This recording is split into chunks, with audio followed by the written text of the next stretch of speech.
Отвориме и окрила палатка и таа стане достапна за невладите учесници.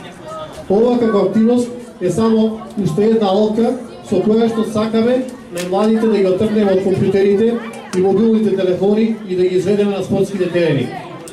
Пред малку разговарав со раководителот на Оделението за локален економски развој и имаме интенција во наредниот период овој крос кој што се организира во пролетните месеци, односно во чест на 1 мај, да го направиме како есенски крос на кој што ќе земат учество поголем број на ученици, не само од градот, туку и од регионот. Исто така, на идеја сме да направиме спортски викенд, на кој што спортски викенд ќе поканиме ученици и учесници на сите училишни спортови од општините кои што се во регионот, и општините кои што се од прекограничниот регион со кои што имаме соработка.